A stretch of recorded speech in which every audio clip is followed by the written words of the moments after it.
Hi, everybody. I am Ashley Spires, and I'm so excited to be joining you for Steps Engineering Week. I'm here to talk to you today about some of the picture books that I've made because I am an author and an illustrator. So that means that I write the stories and I draw the pictures. Now, specifically, we're going to talk about a new book that I had come out just this fall, which might be attached to a book that you're familiar with. So let me just share my screen very quickly because I have a whole bunch of things I would love, love, love to show you guys. Here we go. Starting here, just a moment. Sorry, this is always the fun part of these kinds of things. There. Hi. So the reason I'm not actually doing this live with you guys today is because I am coming to you from Canada. So I live in Vancouver, British Columbia, and so I'm a long ways away from you, and I'm a number of time zones away from you. So I think if I were to talk to you guys live, I would have to get up in the middle of the night to do it. So I'm talking to you today virtually, and I'm talking to you specifically about my picture books, The Most Magnificent Thing. Now, I've made a lot of picture books in my career. This is just a few of the very many books that I have written and illustrated.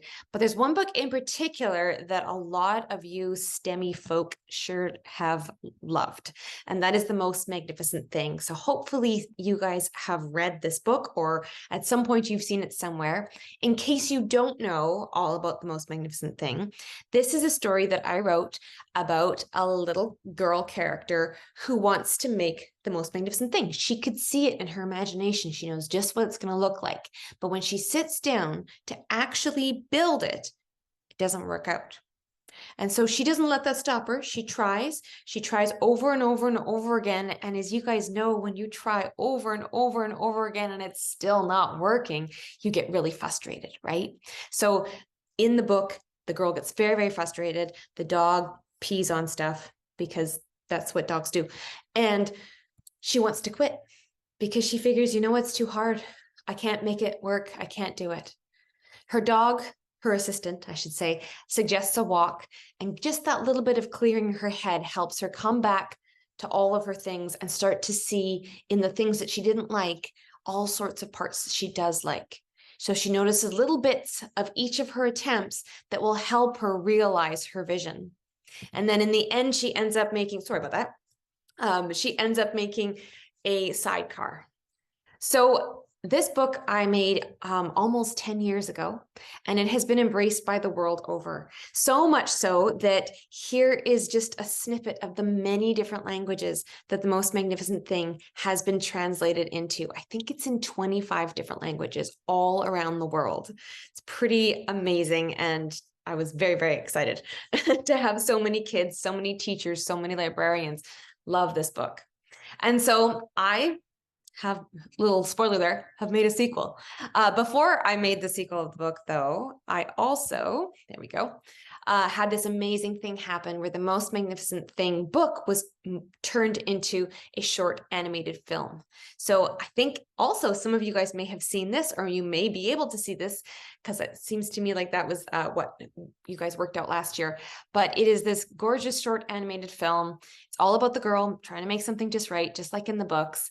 And it looks so beautiful. And I'm so excited to also tell you guys that here in Canada, we are also making it a television series. So right now we're working on season 1 of Millie Magnificent. So Millie, we decided to give her a name for the television show. In the book, she's just the girl, but in the show, she's Millie. And she's going to have all kinds of adventures with her assistant and some new friends that you'll get to meet in the show. So all of this has been unbelievably exciting. I made this book, it turned into all these languages, turned into an animated show. Incredible. But my publisher, who is who I work with, who makes all the books that you guys get to hold in your hands, they said to me, once all of these amazing things happened, would you want to do a sequel for The Most Magnificent Thing?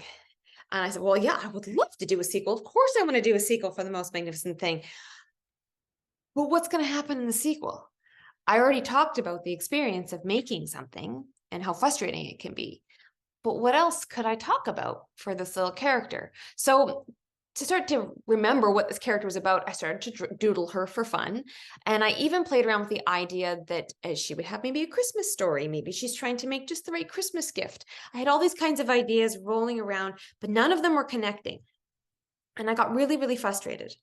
And I thought, well, I can't write this book. I don't even have an idea. How am I supposed to write a book if I don't have an idea first? And I thought, hang on a second.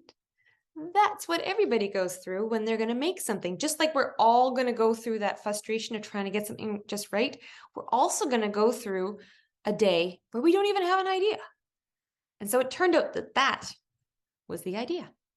So this is the most magnificent idea. I'm going to read this to you, and then I'm also going to still share with you guys a little bit of a sneak peek how much work goes into making a book. So this is the most magnificent idea.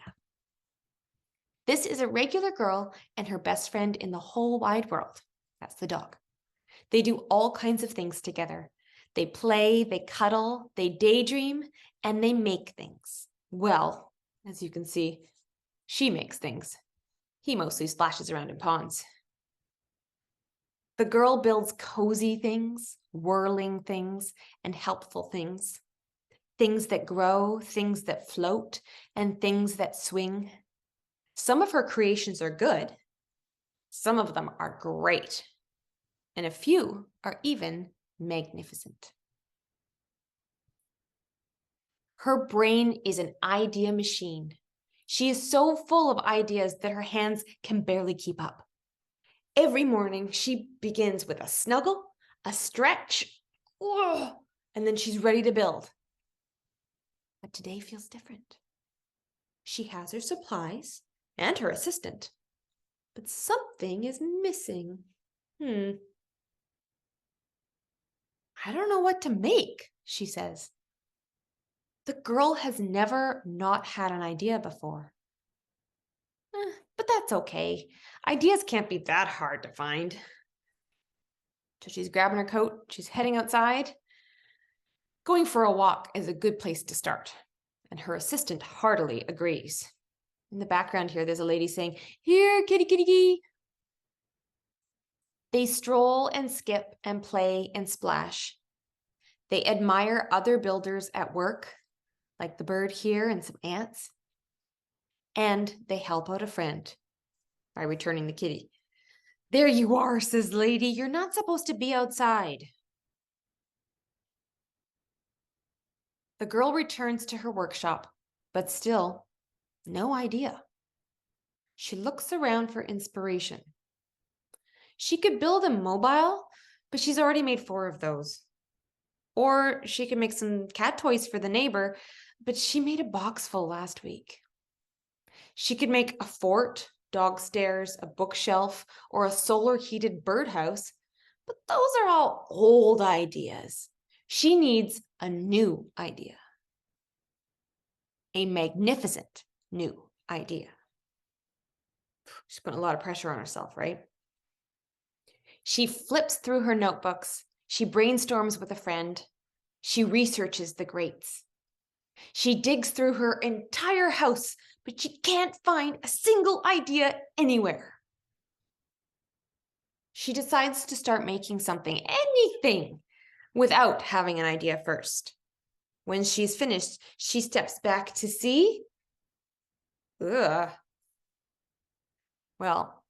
let's just say it's not her best work. Maybe she needs a break from making things. She'll do something different today.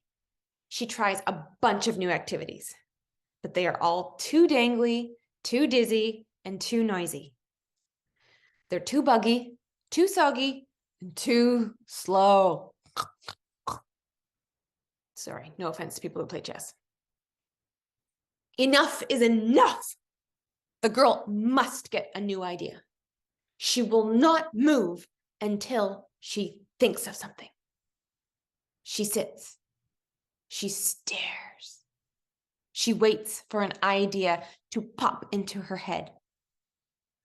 Oh, but all the waiting makes her grouchy. Arg! She needs to get out. She needs to explore. She needs to discover different supplies. Oh, look at all those things. The girl finds bits, bobs, and thingamajigs, but no ideas. Oh, why is this so hard? She makes things. It's what she does. So why can't she just make an idea? She shuts her eyes, she plugs her ears, and holds her breath to force an idea into her brain. When that doesn't work, she tries jumping up and down on one foot to shake an idea loose. She tries standing on her head, doing cartwheels, and clucking like a chicken. Oh my God! The girl will not give up. I will find an idea, she says.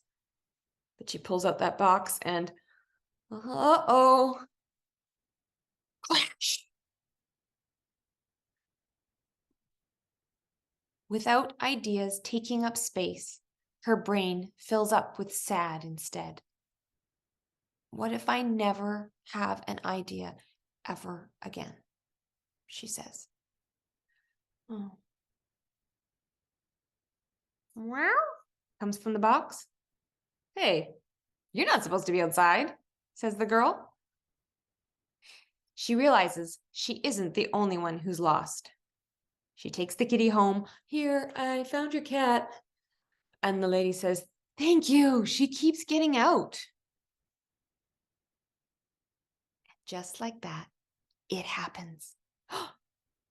I have an idea. It grows and grows, filling up her brain until there is no more room for sad. The girl races home and gets to work. Her hands are happy to be building again, and her assistant is happy to be assisting again.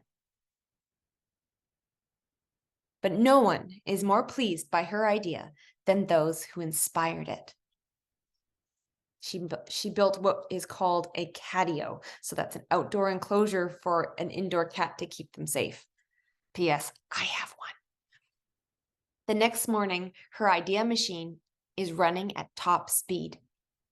She might not have new ideas every day, but she trusts that they will happen eventually. Some of those ideas will be good. Some of them will be great. But each day that she gets to make things will be magnificent. So that is the most magnificent idea. And I'm going to quickly show you what goes into making a book, because I'm very much like the girl where I have to try over and over again, and I have to try and get those ideas going. Everything the girl does in the book, save for maybe clucking like a chicken, I do when I'm trying to figure out a story. So I have a notebook. I have a number of notebooks. They're always near me at any given time. And I write down any little tiny bit of an idea. So I don't worry about my spelling. I don't worry about getting the story just right. I think, okay, well, what does she do? Maybe she does this. Maybe she does this. And I just get the ideas out. Don't worry about making any sense of it at all. The next stage is when I make sense of it. So that's when I sit down at my computer and I write down, okay, now this is going to happen, and this is going to happen, and then this is going to happen. And I make sure that the story has a beginning, a middle, and an end. And so it's very boring. It looks like this. It's just what's called an outline. And then I actually do the draft part. Now, once I getting an idea is kind of an alone process, but once I actually write the story, I work with somebody called an editor. She's kind of like my teacher in that she looks at my work and she gives me suggestions on how to make it better. And so I write a story and then I show it to her and she reads the story and then she gives me a whole bunch of notes back, and then I change the story and I give it back to her, and we do this for months. We pass it back and forth, trying all different ways to make the story just right. And then once the story is just right, I start to draw it. Now, I don't sit down and draw the whole book all at once with all the color, because if there's something I want to change later and I've spent all this time coloring it, it's kind of a waste of my time, right? It makes way more sense to make sure it's all exactly as I want it in sketch form before I do all the hard coloring work. So I sketched the whole book like this, and I picked this page because I wanted you guys to see how much can change. So I sketch it, and then I show it to my editor and my designer, and then they both give me some feedback. And so as you can see, the original page with the clucking like a chicken and everything actually had a very different layout. But then we spread it out a little, and then we opened it up, and we decided that and I still had an idea about maybe having her down here doing a thing. And then we're like, oh no, we're going to spread it all out. We'll take that little drawing out there. And then finally, that's what it looks like when it's all done. And we even made her a bit bigger in this image. And then with all the text, that's what it looks like.